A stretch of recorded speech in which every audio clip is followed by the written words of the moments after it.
kind of the principal thing we're here to do is figure out how to make this Fusion thing operate. So Bob's gonna chat here for a bit, and the way we've structured this is you're going to get a brief by Bob, and then subsequent to the leadership meeting on Monday, we walked through some issues, and I got some discussion points that we're going to need some answers back from the larger group so that we can finish the development of the prototype, because the answers to the questions drive how some of the things get hooked together. So that's going to be the backside of this thing, and where we go from there. Bob, I'm going to stop sharing my screen. And are you ready to try to grab it and make things happen? Yeah, we'll see what happens. Okay.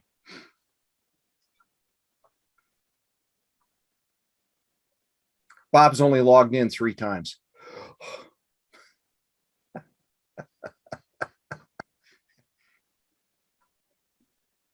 Well, that's scary.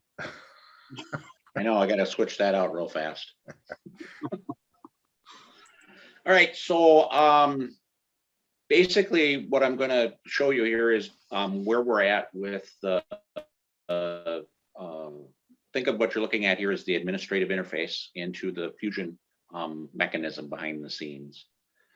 The basics of it are that we've got a database schema that allows us to go out and retrieve data dynamically from different data sources behind the scenes. In order to get to that point, what we needed to do is use some static data sets, test data that we've got in the database now. When everything is operational, those fractional pieces of information that we get from all these different data providers based on a ticket request will be stored in the same schema that we're using right now, and then eventually, cycled out of the system over time.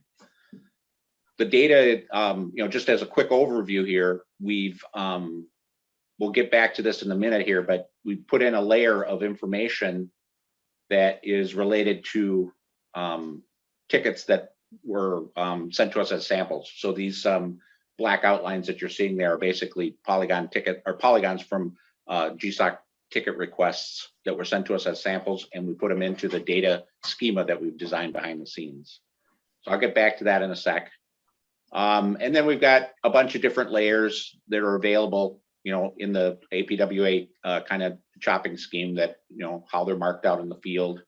We don't have data for every layer, but we've got enough here to start working with things.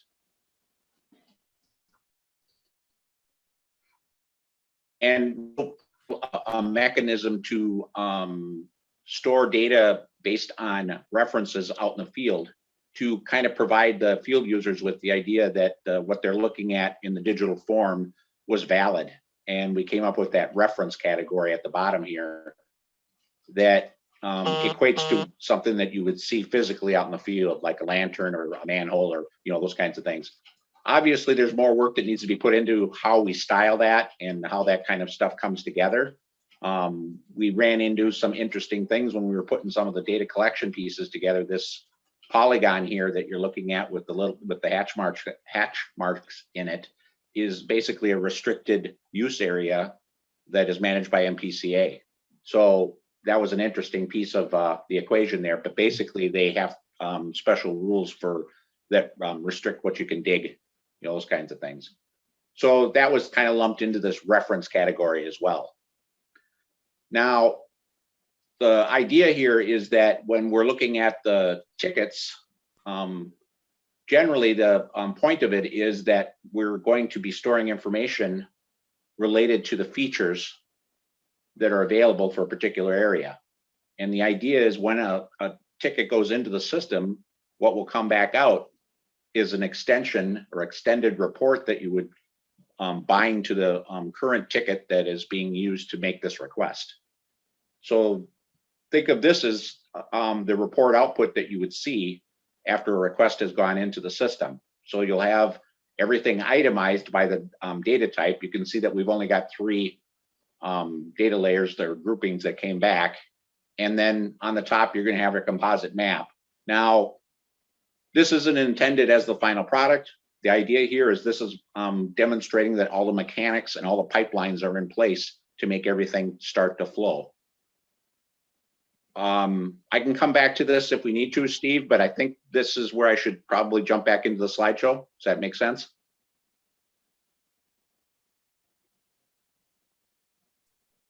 Well, can you comment on the where you are in terms of static versus dynamic Yeah, grabbing of data? that's where the slides are coming in. That's why I wanted them to jump back. Okay. Yeah. Okay. Does that seem right, Steve? Or Yeah, I think we can come back to this. Yeah, before you leave the graphic piece, though, I'm almost wondering if you should open the floor for just some general questions, and then we can jump into the slide set. How do you want to do that? That's fine. Does anybody have any questions at this point? Okay, then let's Hey, jump. I got a question. Hey, Bob, Mhm. you're showing some utilities out there. Are those theoretical, or did somebody actually send you that utility information? In other words, is there any accuracy associated with it? This is real information that's coming from Mhm. online systems now. We're using a copy of the data to design the system. The next step is going to be making the connection into a dynamic aspect. And then do you have a spell check in that system? You might want to check the names of the cities that you got there. I see that. Just a little tidbit, Bob. I think they're using a phonetic version. They're probably using the engineering version. You know, engineers Yeah, can't yeah. spell, so. Yep, correct. Okay, I'm tuning out. Okay, there. we'll do. Okay, Bob, I believe you can see my screen now. Do you want me to walk through these, or what would you like? Yeah, to do? why don't you just Okay. walk through on from your perspective, and then Yeah. So following the leadership meeting, I had a chance to meet with the Bob and Jim and a little bit more in-depth discussion of where we are in the development cycle. And I think this will help clear things up on some levels, but at the same time, I'm looking for feedback that can help drive the final switch flipping that's going to happen here. So the way I've set this screen up is you can see in across the top item what the thing is, and then the notes and / what's needed to finish where things are. So for instance, GSOC ticket request map info uses. We've identified principally 3 generic uses, being the planning, the locator, the excavator, and then kind of off to the side, there's the scenarios of the generic infield use, and then a new one that recently emerged, and that's Dean's legal requirement for the record that as you jump over into the notes of what's needed, the ticket save requirement is 6 years, and there needs to be a decision made about whether or not within that requirement we're going to require that a copy of the map be saved. I can tell you from the build design circumstance of legally protecting what went into the field or was made available, there's a very, very strong interest on just from the developer standpoint that there is that snapshot in time, so that because of the problem on a dynamic feed of the ability for entities downstream to, if you will, move data around, and so that what was given at one point in time on a refresh later will not still be the same data. So there's going to need to be some level of snapshot, if you will, in the system. And policy wise, I'm thinking that this team here is going to have to make the thumbs up or thumbs down on what you want to do with that.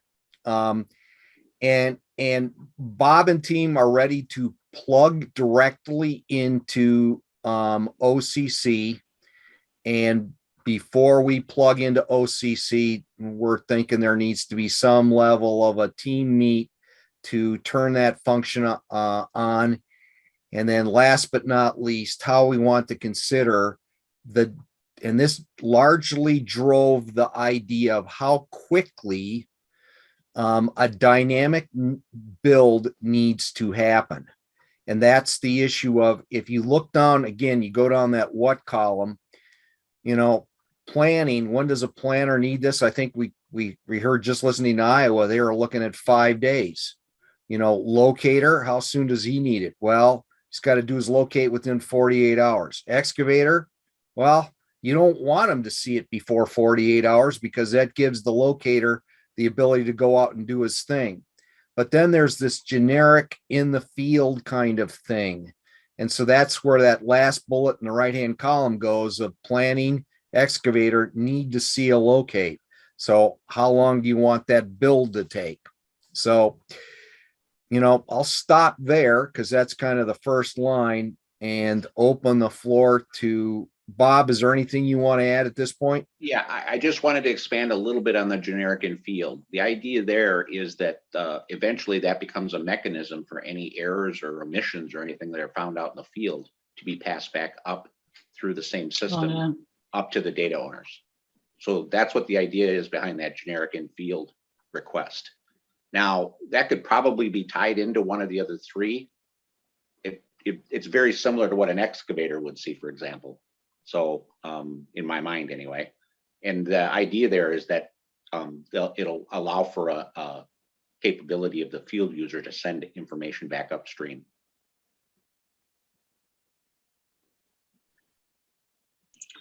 Well, these are very good, tough questions. That's my initial comment. That's what we're here for, Barb, to make you think. I know. So Travis, is there anything you want to toss in at this point? You're usually kind of on the, yeah, but you guys didn't think about this. Come on now. No, it looks pretty good to me. And yeah, you're on the right track. Okay. I don't know what you mean by 48 hours to mark locator. He's going to have the access. Locator's going to have access the whole time that, the ticket's there, 14 days, correct? So Yeah, but isn't the legal requirement you have to mark within 48? Yeah, it is. So they have to get the info immediately. Yeah, he's got to get the info immediately. Right away. Whereas the excavator is 2 days later, 48 hours later, they get the info. Okay, so we change that around and make the locator immediately and excavator 48 hours. Or yes. Travis, do you report back into the system when you've completed the locate? Yes. So that should really be the trigger for when. I still won't give it the excavator until 2 days later. So you don't want somebody triggering or the excavator assuming everybody's responded when they starts getting info across. Oh, okay. I'm sorry. Could you say that one more time? You don't want, there's going to be 4 or 5 different locators that are going out to report on the ticket. So you don't want one reporting in that, an info starting to show up and the excavator assuming that he's good to go. Okay. So the answer there needs to be the build needs to support when all of the locates have been completed before it triggers release to the excavator. Right, or 48 hours, 2 days. Okay. It's one or the other. Well, 48 hours is what we should do, not including weekends and holidays. Yeah. Okay. Well, this is Kevin. I think we'd have to do whichever is first without being a positive response state. There's still a lot of utility operators that do not respond back. They just field mark and that's it. If all the utilities report back that through the system that they've marked it, then it's released or the 48 hours, one or the other. Well, one thing that we do keep hearing back from some of the facility operators is they may have marked, but they may not have completed marking. And so to do it earlier than 48 hours is something that has been raised as a concern in a more general context, but I think those concerns would apply equally here. I'm not sure how to resolve them. But the, That's but a the good point has point, been Dave. made to me that they have 48 hours to mark, and sometimes either a mistake is made or they haven't finished, and you really need to wait the 48, even if there's been a positive response. So for example, 216D does not advance the legal ticket start date, even if everyone has positively responded prior to that time. And even if all responses are that it was marked Yes, completely, yes, not just a mark in progress. right. I mean, that's, Yeah, part- you know, that may not be the law, you know, 20 years from now, but right now that's the way the law is. Yeah, some of the feedback from the facility operators is they use that full 48-hour window to also do an internal audit. So you might have a newer locate technician who's out there marking, and a supervisor is following up or shadowing that individual to ensure quality. So they use that the locate tech may be there prior to the start time, but then they still have a 2 hour 2 hours left on that window for QA/QC purposes. Thanks for providing that additional color, Mike. Yeah, you're welcome. I have a question.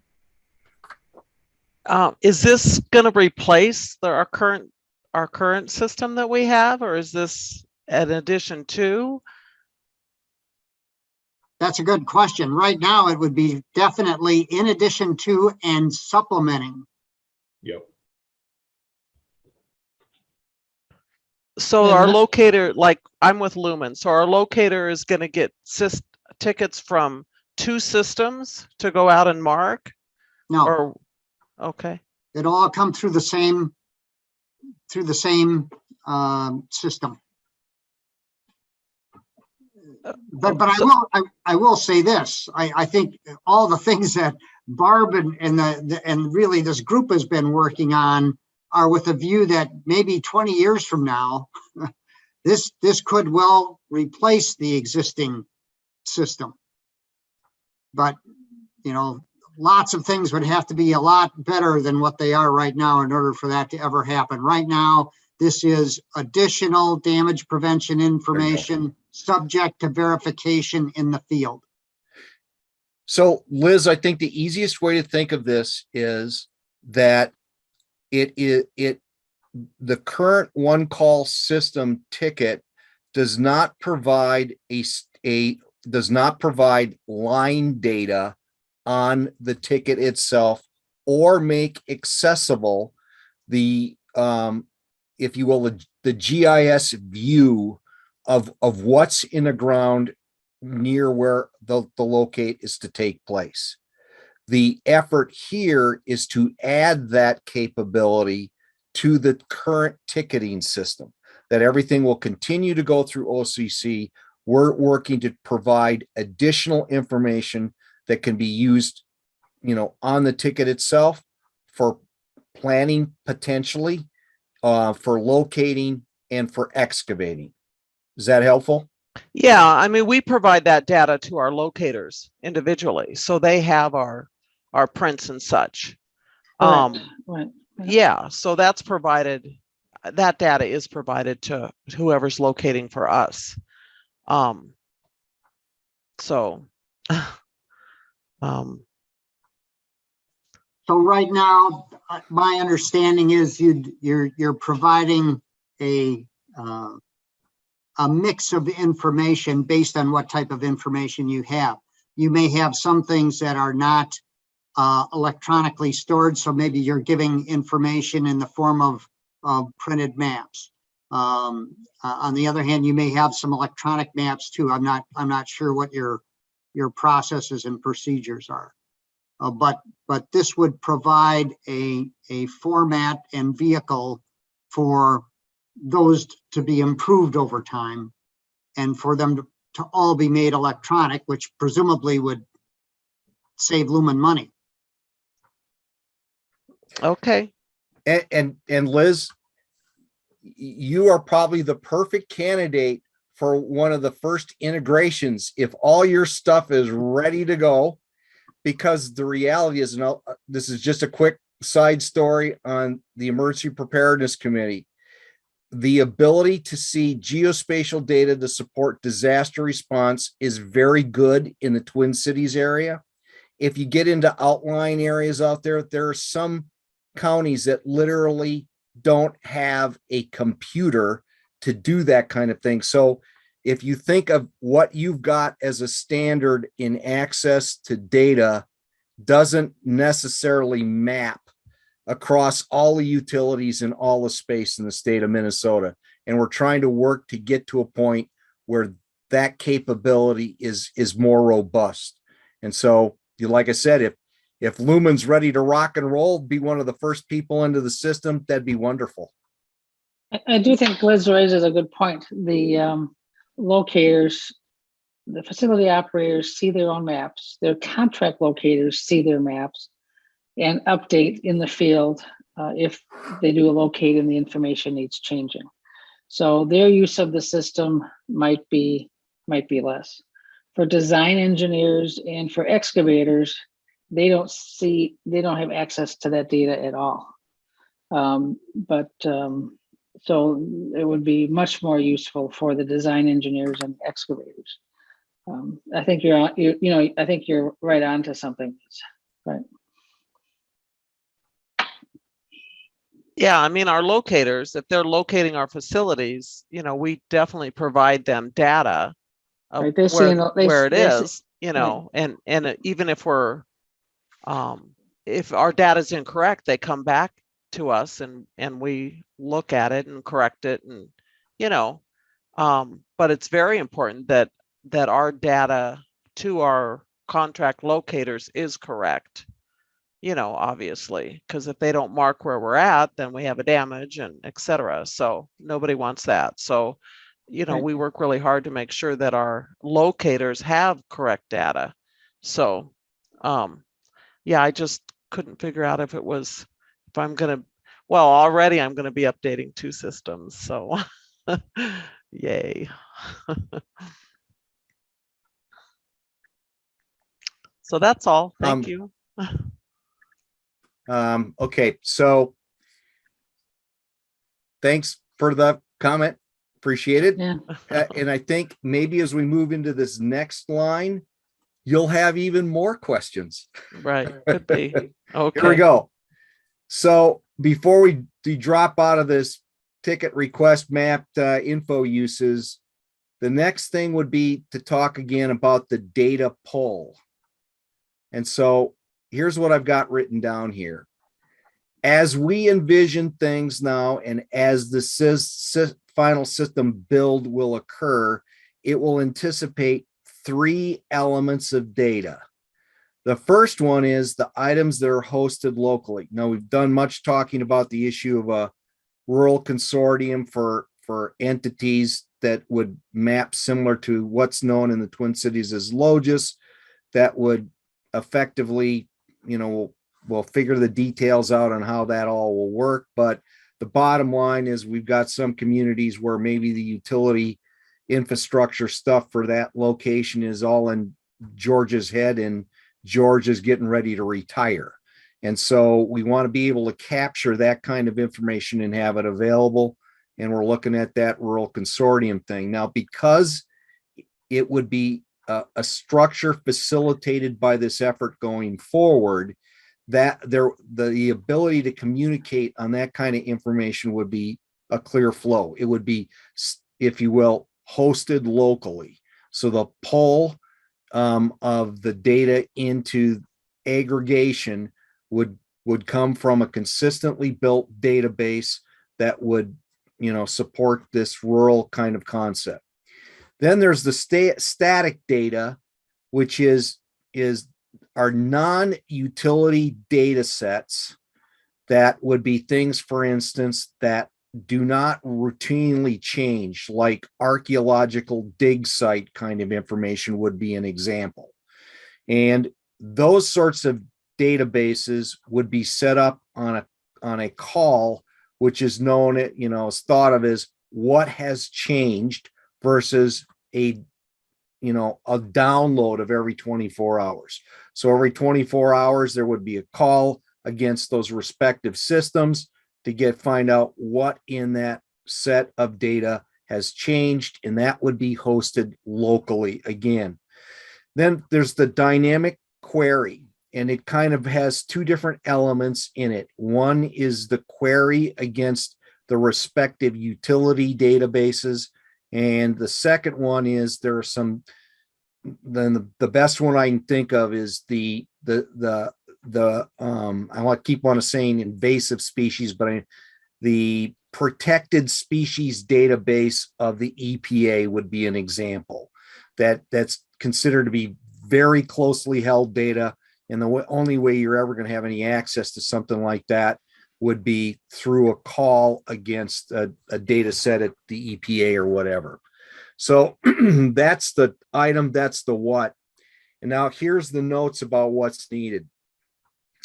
On the dynamic poll, the result is going to need to show who did not respond, because in the mapping of the utility information, there's going to need to be a breakout note that makes people aware that we made the call against, the XYZ utility company, and the XYZ utility endpoint was down.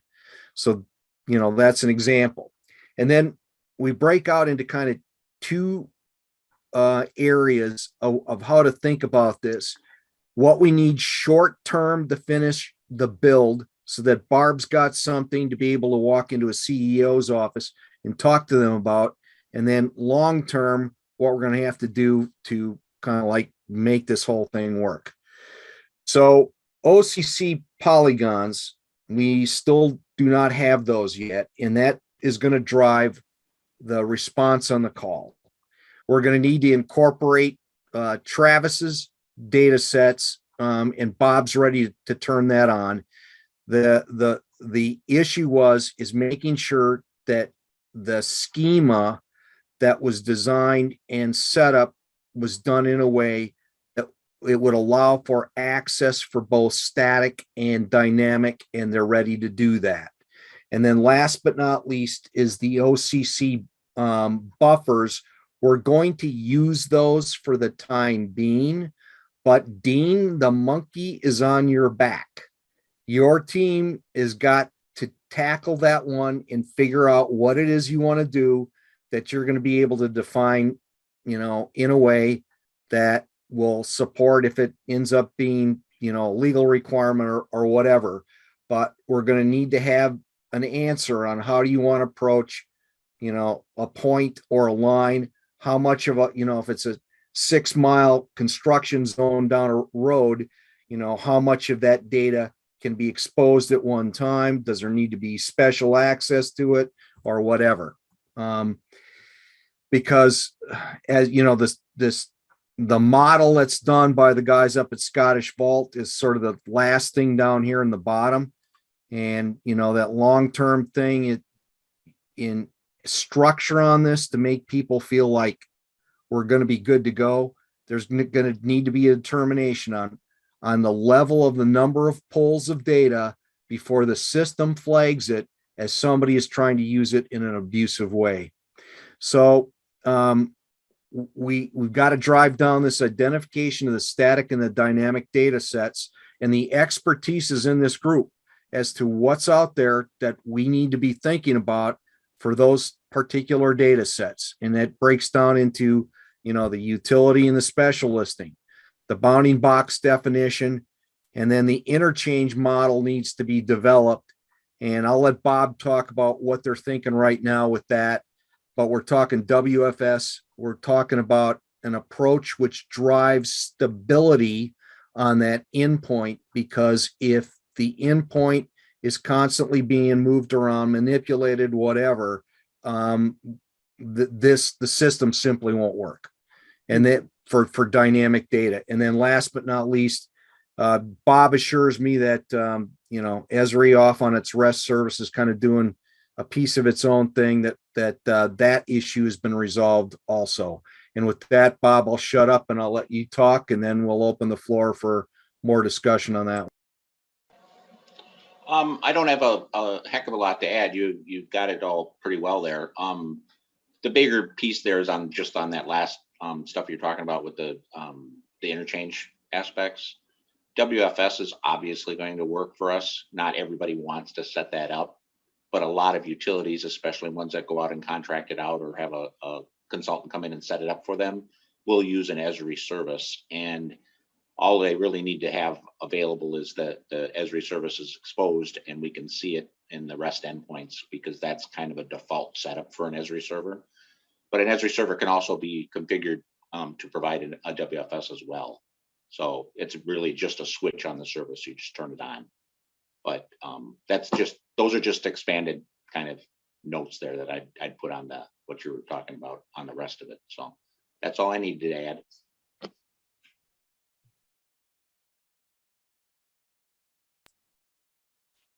Any questions before I move on? Going once. Dean, you did catch the part with a monkey on your back, right? I did. Okay. Steve, what are you moving on to? Because I might have a question depending Yeah, on so what's let me next. jump to the next slide, and then maybe we can.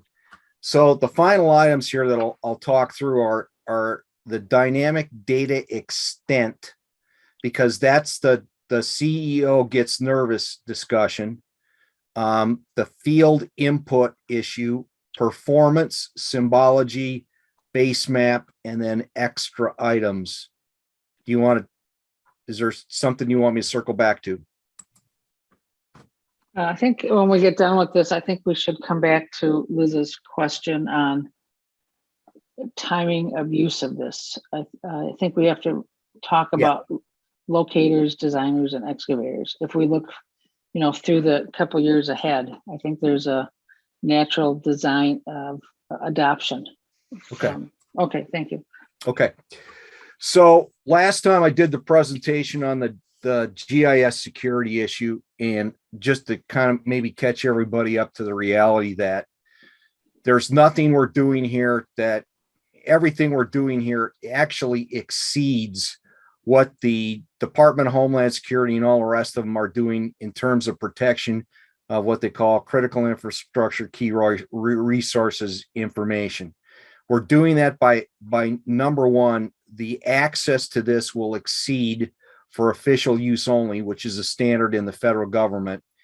We're only going to pull data off of an endpoint that fits within the definition of the bounding box.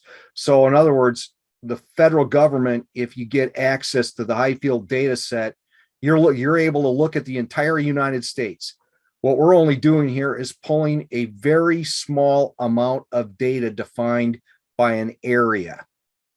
And the second piece that drives the restriction here is not only are we only going to pull within the bounding box, we're not going to pull all the data for a particular, I should say, we're not going to pull all the attributes for a item of data.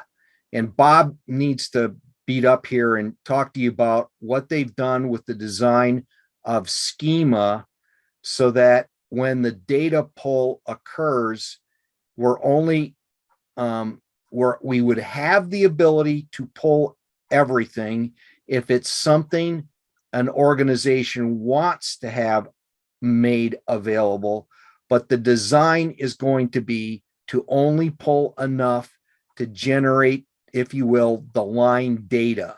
And by virtue of that, the level of exposure even goes down further in terms of what's being seen by, whoever.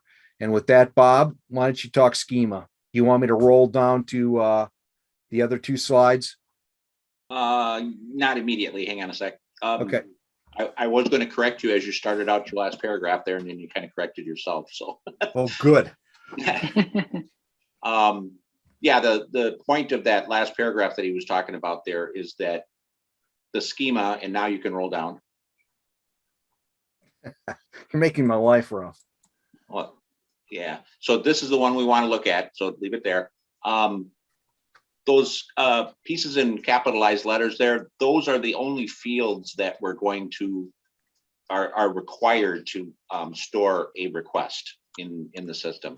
And 3 or 4 of these are basically just IDs. But the stuff that's there is pretty self-explanatory. And the reason that we need a lot of these pieces is you want to be able to draw and represent the feature out in the field or on a map in some form digitally. And these are the minimum pieces of information that we've configured so far. I mean, there may be a couple more columns down the line, but the idea is that these this set of columns here will allow us to draw the entity. And in the case of like depth and size, which I think are very important for pipes, especially if they're pressurized, being able to see information down. Let's say you did a call on an intersection or a corner of an intersection for marking. And you're drawing a map of that, and you draw a line for a pipe that's 72 inches wide, which we have in the city of St. Paul, for example, and you draw a line on the map and it's only 3 inches wide. That's why I want to see some of these extra pieces of information if they're available. So that's where the size and depth come in. So those are really only pertinent for pipes, for example. But the point of it is that these are the pieces of information that we are going to require be populated into the system. And only a few of them are related back to the people that are actually owning the infrastructure. The rest of the information, and the owners can put out anything that they want. They could leave their data sets the way that they always use them. They could add a couple pieces of information. But what we've done is figured out a mechanism to actually have another column in the database that basically takes their data and puts it in there as a blob. In other words, it's going to use their own schema with their own values for each one of their column headings that they want that extra information for. And we can pull that back out as an informational kind of piece in whatever mechanism that we set up for them to be able to look at just that GSOC ticket data. And it's up to the owners to decide what they want to include there. But for all intents and purposes, it just goes in basically as that blob, and we don't have to mess with their schema at all. So the pieces that you're looking at here will allow us to do some interesting things down the line with letting people kind of hook up to the system with their own data in an online upload form, for example. Now, I don't want to get into the details too much. I can keep it explaining, but I think I want to wait for questions. Anybody got any thoughts there so far? One of the things we've talked about is features on some of these, be it an above ground or connections or things that stick up, right? Correct. I don't know if that's on this list. Yeah, it's in there, but it's that's more of a classification. Okay, So, thank you. Yeah, those 8 classifications that we got up front. We have the APWA ones, and then the reference one is another classification. Steve has already hit me up with, okay, we may need to kind of separate that up. And I already told him that was a gray spot in the back of my head. But as far as things go, that's something that we're going to have to address as we keep moving forward. The reference layer is getting kind of messy, I guess, is my point. Yeah, it's just a start. So, yeah. Is there anything else at this point? Okay, we'll keep moving on this thing. Field input.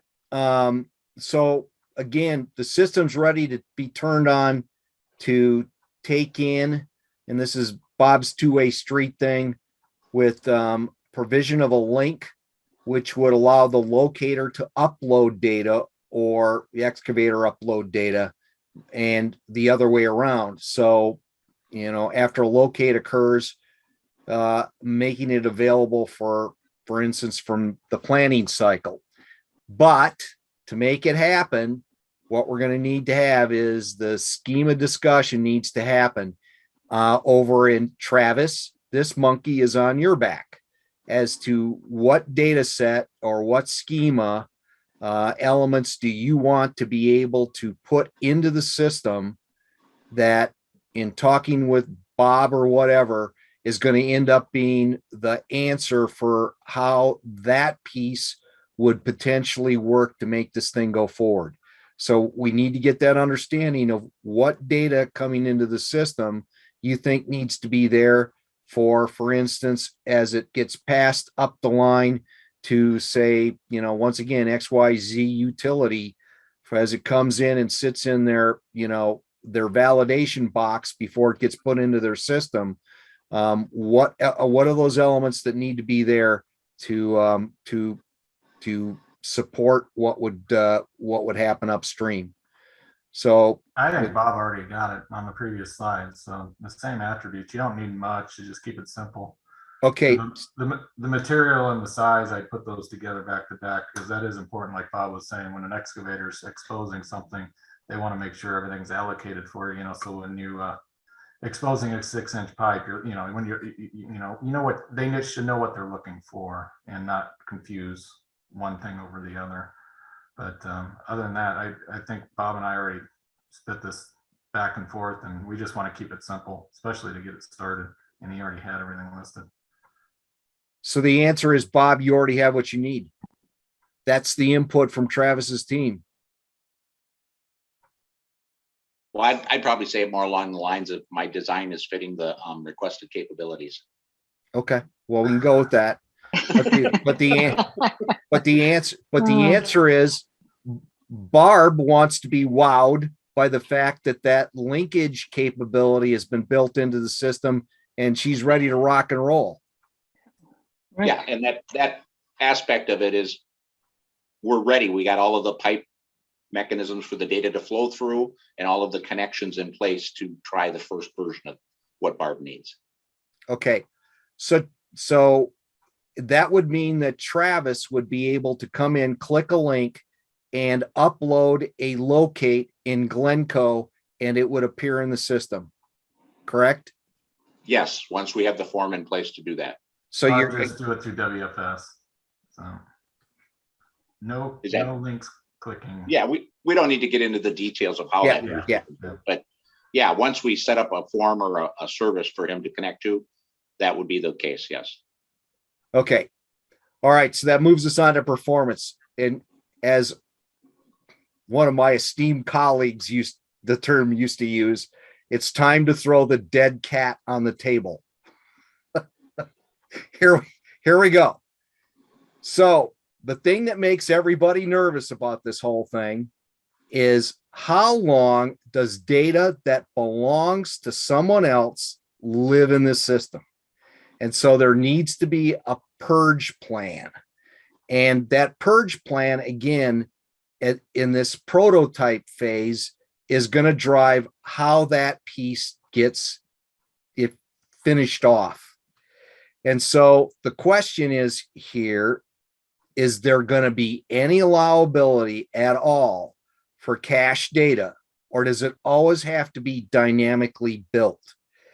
And the idea I'm floating here, and what I kind of have bounced around with Bob and Jim, is the idea that 14 days after the ticket request is made, anything in the system disappears as a cached item. So over to our fearless leader and her esteemed legal counsel to hear what the thinking is.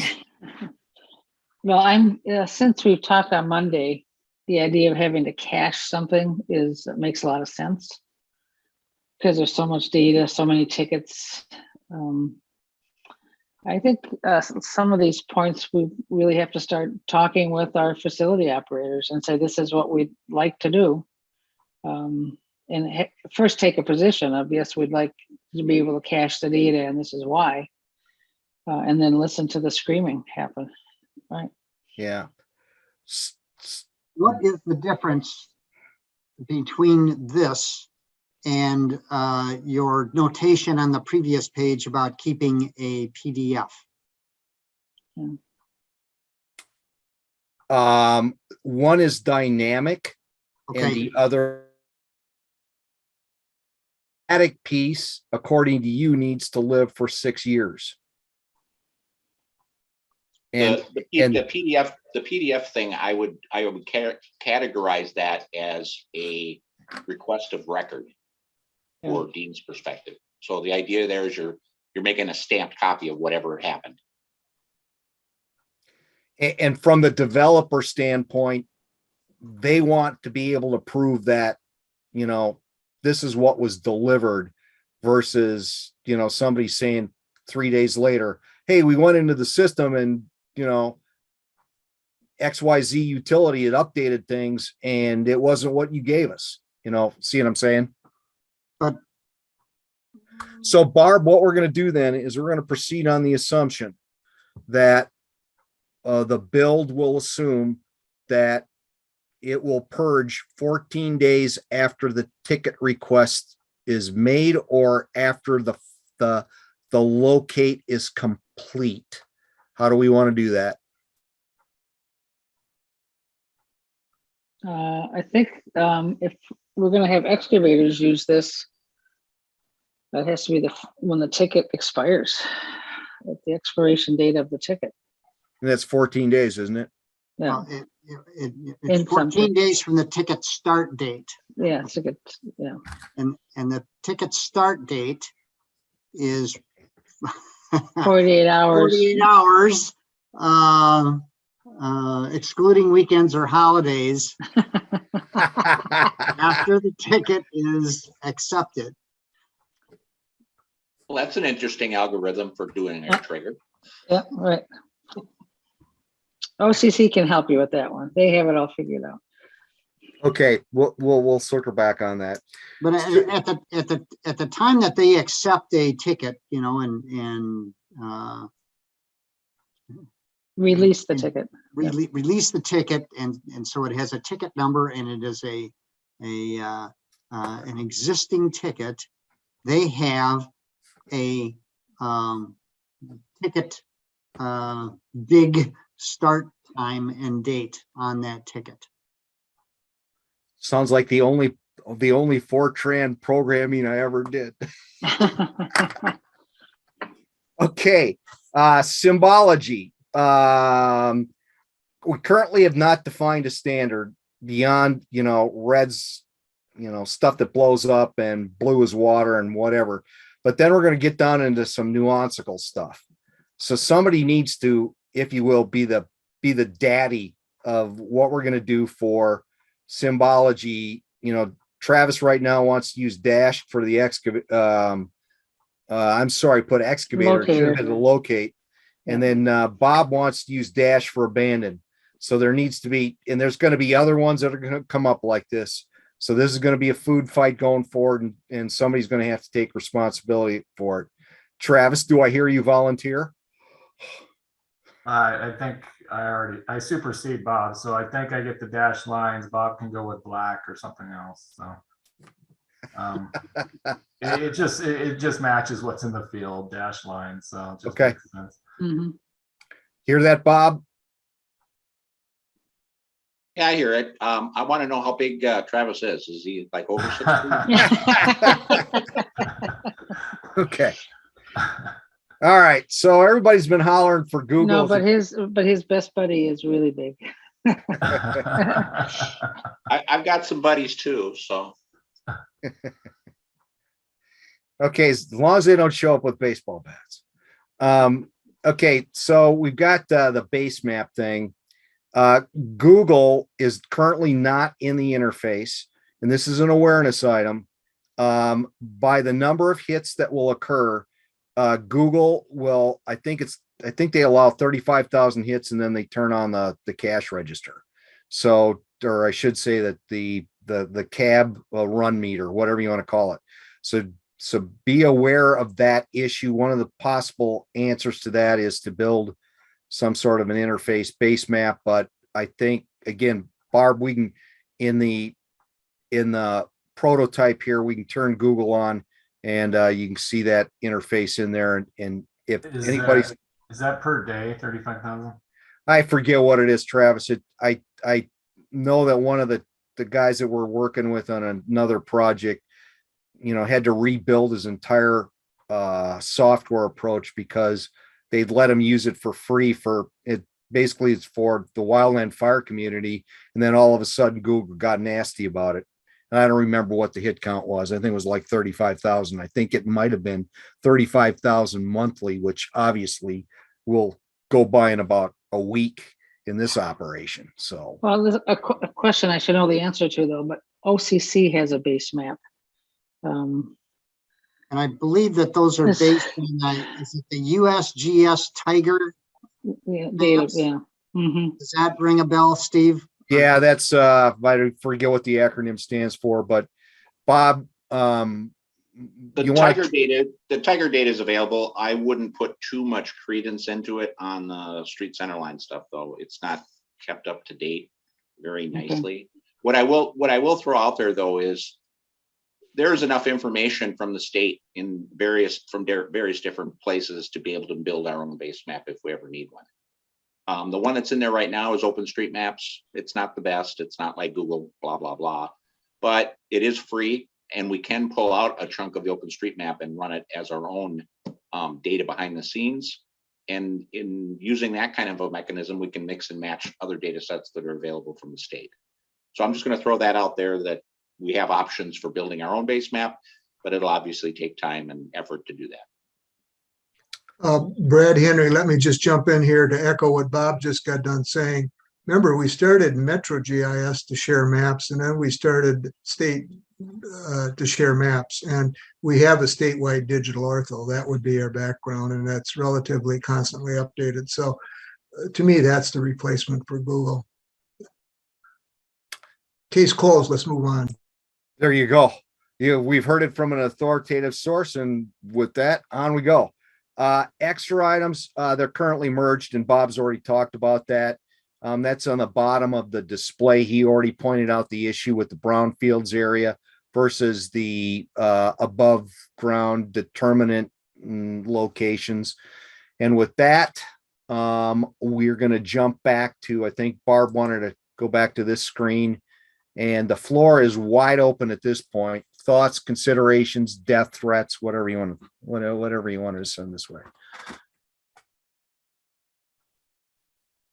Barb, did we hurt your head with that? No, I have to unmute, that's all. Okay. So just to follow up what Liz was saying. So the locators today see data from their own facility operator, whether it's contract or not. So they may not be an early adopter of this system because they have a feedback loop. Not all do feedbacks, but many do. But the designers, I think, will be an early adopter of this. As well, the excavators. I also think we've got to start talking to companies pretty quick here, like Lumen, XL, Centerpoint, and maybe a few others, to start getting some reaction and some dialogue going. If we wait too long till it's perfectly built, we may be building not the wrong thing, but something that we may find some things that we didn't think of. So those are my comments. And the engineering firms. That's the design engineers, right? Yep. Right. Yep. But again, that's why, Barb, Oh, we need yeah. to get you. That's why we need to get you back out in front of those professional groups, because that's it's the engineer groups. This is not a GIS issue; it's an engineering issue, and then it's those utility companies. So like Liz, within a couple of months, I think we should have you and some of us talk to some folks in Lumen to have a dialogue about this and get some discussion going. I would just add on to the end of that too, that keep in mind that and it's really at whatever point you feel comfortable doing it. We're in the position right now to continue to harvest data. So if anybody really wants to jump in and start doing things from a service perspective and they want to connect their data up, we can start doing those kinds of things very, very quickly. Well, I think we got the okay from Lumen to pull in the data for Glencoe, right? I think now it's called Lumen. I think they're in Glencoe, and I think they said okay. I provided that data, Right. but Right, you did, yeah. I don't know if I saw it on the maps. That's all I was thinking. right. But there's like different levels of data, that I can provide or we provide depending on who's using it and how they're looking at it. The locators, it's very detailed. What I send to the one call is not detailed. What I sent you, I did divide fiber and copper because I thought maybe that made sense. So, Oh, it does depend on what it's being used for, on what we send over to whoever. But yeah, I got an okay on sending just Glencoe. right, So right. That's right. We did that.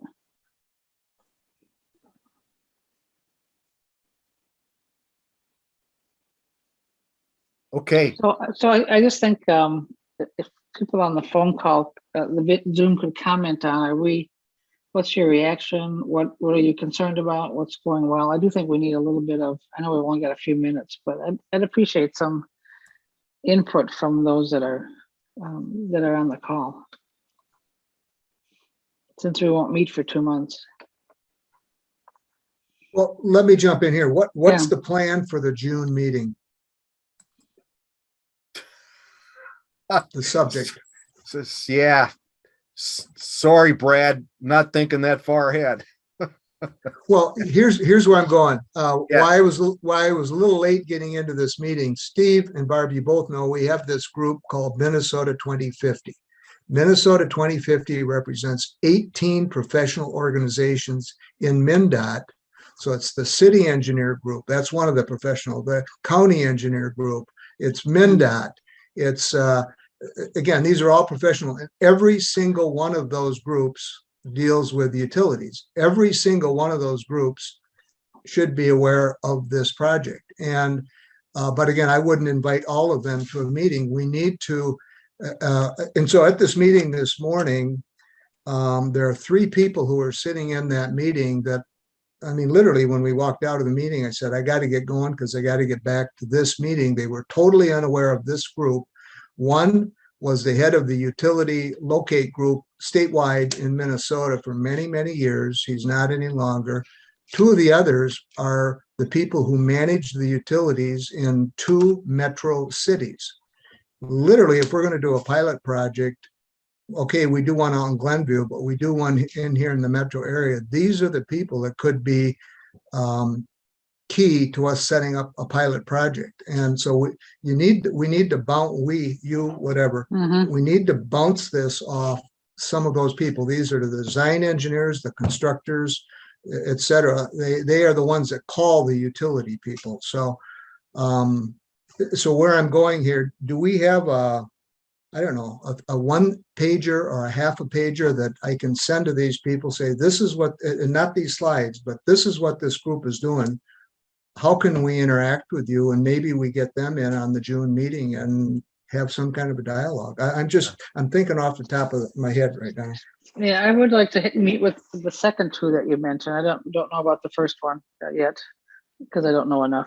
But Yeah, have well, a small, I'd but have explain a who small, those, I'd explain who those people are, but have a small group discussion, not this big, not a big group, but oh, sit down agreed. and, Yeah, and agreed. have 4, 2, 3, 4 of us with them and Yeah. have a dialogue. And I think Steve, we could do that in the next month, right? Steve, I feel a brochure or a product flyer coming on. That's Yeah. what I'm looking for. Well, that's what I heard. Well, I'm not doing it though. Come on, Bob, get this thing Yeah. put together. Yeah, we need like an infographics, 1 page. I'm gonna have to jump off, but I wanted to give you a little feedback on that Google Maps API. So since we have our own GIS network, for the first 24,000 hits, it's free. After that, it's 0.007 per hit. So basically for $7 for every 1,000 hits. So you can do that math and figure out what you think it would be. So, but I'm all for keeping Google Maps on there because for Centerline, that is the best background data out there as far as what we've noticed. So, but I'm gonna have to get off, guys. So Thanks. Thanks for stopping by, Thanks, Travis. Travis. Appreciate it. thanks, guys. Any more comments from the field? Barb's looking for maybe just a quick run down the list here. We are coming up on a hard stop. Let's Oh, see. there's a chat from David Phillips. I'm curious as to how will infrastructure operators be engaged for awareness via letter from GSAC ? I think Dave, we're trying to. We're just trying to figure that out right now. I want to start by going to a few and get feedbacks as we finish designing this. And then we'll Okay, have to figure out the launch. Yeah, because if you have something that you can give me, I'll take it to our damage prevention people, because I'm not in damage prevention, but something more official so they can, be officially notified that this is an initiative that they may want to take part in or Okay. contribute to. And I got to jump off because I got a meeting starting in 1 minute. Thanks, Dave. All right, Thanks, everybody, David. take care now. Bye-bye. How about Mike? How do you think we're doing here? I mean, from my perspective, regulatory perspective, I think we're on track. I know just from other conversations that I've had regarding from the engineering side of things, there definitely is a gap that needs to be closed with compliance to 216D04 subdivision 1A for the pre-design and the pre-construction part of that law, where the engineers have an involvement and an obligation to capture all the existing information at that stage, in the pre-design stage, as part of their plan sets. And talking to my former associates with City Engineers Association of Minnesota and a few others, they're doing that step, but not necessarily through the one call process. So I think that's where we need to get those engineering groups back on board, or educate those groups to follow that process through the 216D purview. We did work with Shelley Hansen and Paul Hornby and a few others at WSB and a few other engineering companies back in late 19, early 2020. Got in front of the SEAM conference in early 2020 and some others, and Barb was part of that as well. And we started making some steps, but then obviously the pandemic hit and things got sidetracked or kind of put on the wayside. So we need to, I've initiated that effort about a couple months ago with SEAM, City Engineers Association of Minnesota, to reinvigorate those talks, or pick up where we last left off a couple years ago. So I'm waiting to hear back from them and hoping to pick that up, those conversations again, and offer that feedback back to the group. And that's Steve, that's what I'm talking about, getting back to those groups. Mike, who are you with? I'm with the Office of Pipeline Safety. Oh, okay. Yeah.